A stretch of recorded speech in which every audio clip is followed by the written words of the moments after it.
Bonjour à toutes et bonjour à tous, et nous revoici pour cette première vidéo de l'année 2016. Donc avant de commencer, je tiens quand même à vous dire et vous souhaiter une très bonne année. J'espère que cette année va être remplie de bonheur, de joie, de réussite pour vos différents projets et surtout la santé pour vous et pour vos proches. Pour cette vidéo, j'avais envie de voir un petit peu quels étaient les différents pays qui regardent mes vidéos et à me présenter ça sous une forme de graphique. Donc j'aurais pu très bien développer un projet qui va me permettre de générer des graphiques. Ça se fait très bien avec du CSV, du SVG et compagnie. Sauf que bon, c'est un peu embêtant quand même à faire. Il y a beaucoup de variables à prendre en compte, notamment pour les positionnements, les tailles, les dimensionnements, comment placer ces éléments, le calcul des échelles, enfin bon. Ça casse pas non plus trois pattes à un canard, mais bon, ça demande du boulot un minimum. Alors que bon, il y a énormément de librairies externes qui nous proposent de faire la même chose sans se prendre la tête. Et donc je me suis dit, bah, aujourd'hui, je vais tout simplement vous présenter une de ces librairies, et pas les moindres. C'est l'API de Google qui est utilisée notamment pour faire les différents rendus que l'on peut voir sur YouTube quand vous utilisez YouTube Analytics. Donc on va utiliser pour cela du JavaScript. Donc pour ce faire, on va déjà aller chercher l'autoloader des API de Google pour JavaScript. Donc pour ce faire, c'est très simple. On va ici créer une balise script et on va aller taper sur une URL qui est http://google.com et ici c'est JS API. Si vous allez sur votre navigateur ici à cette adresse là, vous allez voir que vous allez tomber sur un fichier JavaScript qui en fait sert d'autoloader aux différentes API. Donc l'API qui va permettre de faire un graphique s'appelle Google Visualization. Comment j'ai fait? C'est très simple, je suis allé sur Google Developer et j'ai tapé Chart. Je suis tombé sur cette API qui est très utile. Pour ce faire, on va tout simplement l'appeler. Donc là, vous aurez dû le faire sur une page externe. Moi, je l'ai fait sur le même fichier pour les besoins du tuto.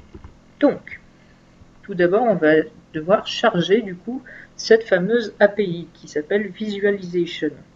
Donc, pour ce faire, j'ai juste à faire un google.load et ici, je vais dire que je vais vouloir Visualization. Ensuite, je vais dire le numéro qu'il va falloir que je prenne, le numéro de version, j'entends. Donc moi, ça va être la 1.0. Et ici, on va lui dire les packages que l'on va vouloir prendre. Donc, moi, ce que je vais vouloir prendre, ici on met package. Et le package qu'on va prendre, on va juste prendre les graphiques de base. Donc, hop, ici c'est core chart. Donc ici, je viens de charger l'API. Ce qui serait bien, c'est que j'exécute mon code uniquement une fois que cette API est chargée. Parce que ça ne sert à rien de le faire avant, tout simplement parce que le code ne marchera pas. Donc pour ce faire, on va tout simplement mettre un événement. Donc cet événement, c'est setOnLoadCallback. Et ici, on va appeler par exemple une fonction qui s'appelle createGraph. Évidemment, je vais créer cette fonction tout de suite. createGraph. Donc cette fonction est appelée une fois que le chargement de l'API est terminé. Par exemple, ici je vais faire une alerte. Et ici, si je reviens sur ma page, hop, voilà, j'ai un alerte. Vous avez pu voir que l'alerte ne s'est pas lancée tout de suite, il a attendu que ici je charge mes données. Bien. Donc maintenant, qu'est-ce qu'il faut que je fasse? Je regarde un petit peu ma documentation.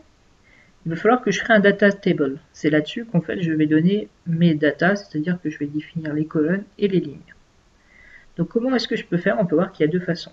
Il y a celle-ci, je fais un new Google Visualization Data Table avec ici colonne et ici rows. Alors, personnellement, j'aime pas trop cette notation. Pourquoi? Parce qu'elle est très verbeuse.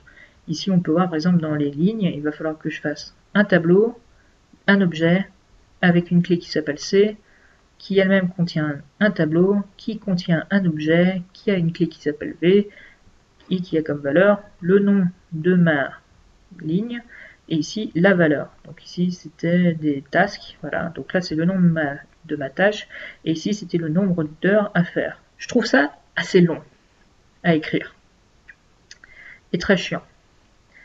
Il y a une autre façon d'écrire, on crée une data table vide, et ensuite on a juste à faire un add colonne avec ici on précise le type et le nom que l'on souhaite faire à nos colonnes, et ici on n'a plus qu'à faire des add rows, et ici on a un tableau avec juste le nom de notre tâche et ici le nombre d'heures. C'est cette notation que je vais utiliser, donc on va faire une variable qu'on va appeler data. Ici ça va être un new google.visualization. Donc on a vu c'était data table et vide. Ensuite j'ai juste à faire un data.add colonne. Donc moi ma première ligne ça va être le nom du pays, donc ça va être un string et ici ça va être pays. Ensuite la deuxième va être cette fois le nombre de vues que j'ai dans ce pays, donc moi ça va être un numbers, et ici ça va être nombre de vues. Et ensuite ici je fais un add rows, très important le S, et ici donc on a dit que c'était un tableau, et ici je suis allé sur Analytics et je suis allé récupérer ces données là.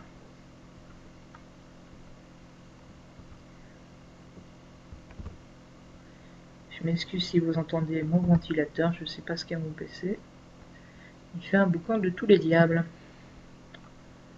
Ça c'est parce que je tourne la vidéo, ça lui fait consommer pas mal. Bref. Du coup, donc là j'ai fait, comme vous pouvez voir ici, j'ai le nombre de pays, ici le nombre de vues, et derrière une virgule, et j'enchaîne ainsi mes lignes.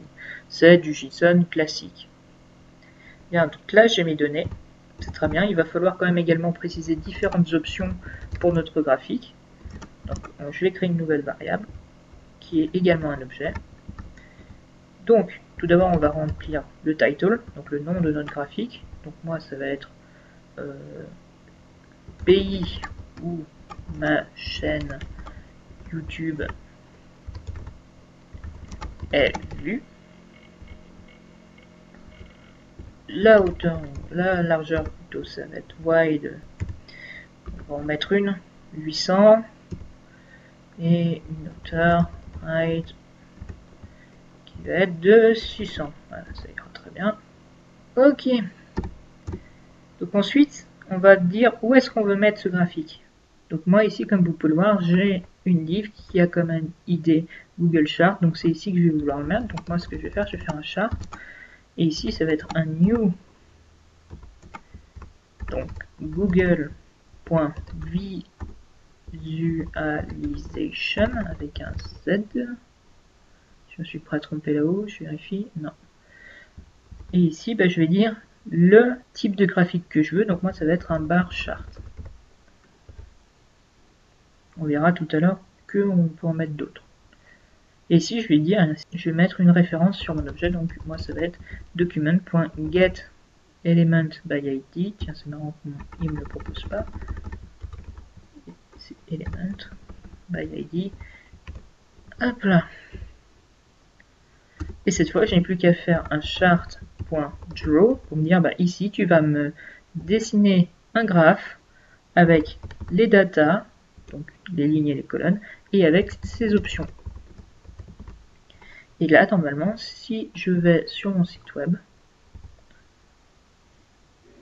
vous pouvez voir que sans m'embêter, sans m'être pris la tête à développer un système de graphes, etc., j'ai ici un rendu de sous forme de un bar chart, mais c'est un truc en bâton. Non, je sais plus comment on dit en français, c'est pas grave. Vous me le direz en commentaire, ça vous fera participer. Donc on peut voir ici un magnifique graphique donc avec le titre, pays où ma chaîne est vue. Ici ça me dit bien que mon nombre de vues c'est ces colonnes-là, parce que évidemment je peux mettre plusieurs informations. Et en ayant ici, par exemple, j'ai une petite pop-up qui me précise donc dans quelle ligne je suis. Donc là je suis sur la ligne France. et évidemment la donnée qui correspond. Donc moi en l'occurrence c'est le nombre de vues, je peux voir que j'ai 124 807 vues en France. On peut voir malgré tout que la France est globalement le pays où mes vidéos sont le plus vues. Ensuite, il y a les pays du Maghreb, donc le Maroc, l'Algérie et la Tunisie. Donc je remercie mes amis maghrébins de suivre ma chaîne. Merci aux Marocains, aux Algériens, aux Tunisiens. Mais ensuite, l'autre pays européen qui est la Belgique. Donc merci à mes amis belges.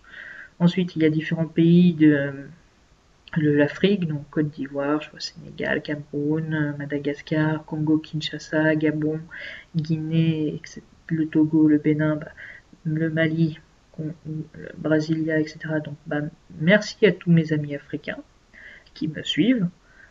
Et on a également d'autres pays d'Europe comme je vois la Suisse, l'Allemagne, le Royaume-Uni. Donc merci à vous. Différents départements et territoires d'outre-mer, comme je vois la Guadeloupe. Et je vois également les États-Unis et le Canada. Donc merci à tous mes amis d'Amérique. Bon, les bars, ça ne vous plaît pas? Bon, non, mais je peux comprendre, il n'y a pas de problème. Vous préférez un bon vieux camembert? Et bien vous faites juste ici un pie chart et automatiquement, sans m'être embêté, paf, voilà, j'ai une représentation au camembert. C'est-à-dire qu'en plus pour le camembert, on peut rajouter une option avec Ease 3D qui est égal à trou. Et paf, on va avoir normalement un petit effet 3D. Voilà. Alors vous allez me dire, ouais, mais comment j'ai su qu'il fallait mettre pie chart? Là encore, je suis allé sur la doc et ici on peut voir les différents charts possibles, donc les différents graphiques possibles. Il y en a plein, je vous laisserai regarder, tout comme il y a plein de styles, de personnalisation possibles, etc. Franchement, cette API est très complète. Elle a rendu très joli. Là, vous pouvez voir par exemple que j'ai un background qui est blanc. Évidemment, je peux entièrement le changer. Je peux choisir les couleurs, je peux tout faire. On peut aller très loin. Sauf que, bon, là, je me suis pas pris la tête. Le but, c'est pas ça. Le but, c'est de vous présenter l'outil. Et il y a quelque chose qui est très bien. Faire un camembert en CSV, ça se fait, un diagramme en gain, ça se fait très bien. Il y a un truc que j'aime beaucoup et qui peut aussi se faire, mais qui doit être très chiant. C'est le GeoChart. C'est automatiquement, je vais avoir la carte du monde avec les vues qui vont être accréditées aux différents pays. Voilà. Donc là, on peut voir qu'on a un dégradé du marron jusqu'au vert. Donc on voit bien que la France, c'est là où il y a le plus de vues, suivi ensuite par les pays du Maghreb. Avec ici les différents pays de l'Afrique et ici les pays des Amériques. Donc je précise, je me suis arrêté aux 25 pays. Évidemment, j'aurais pu tous les mettre. Mais voilà, vous avez pu voir que sans trop m'embêter, au final, j'ai une grande panoplie de graphes qui m'est disponible. Je n'ai pas à me prendre la tête. Je rentre mes données. Donc comme vous avez pu voir, on a deux manières de faire. Celle-ci, d'ailleurs je crois que c'est précisé juste en dessous, celle-ci est plus rapide que celle-là. Sauf que comme il le dit, ici, voilà, si on a à peu près moins de 1000 cellules, à peu près, on ne verra, de toute façon, on ne verra pas la différence. Donc moi, en l'occurrence, j'ai 25 pays, j'ai 25 données, donc je ne verrai pas la différence. Donc voilà, mais si vous avez vraiment des vrais tableaux, effectivement, préférez cette démarche beaucoup plus verbeuse que je l'apprécie guère. Mais voilà, en termes de performance, vous y gagnerez. Donc voilà, donc après je vous laisserai chercher un petit peu dans la documentation. Elle est très fournie, elle est très détaillée. Et franchement, on peut aller assez loin, on peut faire des courbes comme ça.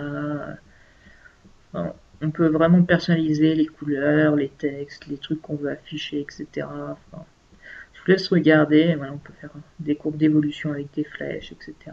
Lancez-vous dessus. Allez voir Google Visualization. Vous avez pu voir que ce n'est pas compliqué. Vous faites juste appel à l'autoloader du JavaScript des API Google. Vous cherchez Visualization. Et une fois que cette librairie est chargée, et bien ici vous déclarez un tableau, un data table, vous renseignez vos données et ensuite vous faites votre graphe ici. C'est très simple, c'est très ludique. Donc n'hésitez pas et faites d'excellents graphes pour vos sites web. Donc ma vidéo va s'arrêter ici, hein. C'était juste une présentation, je ne vais pas non plus rentrer dans moult détails.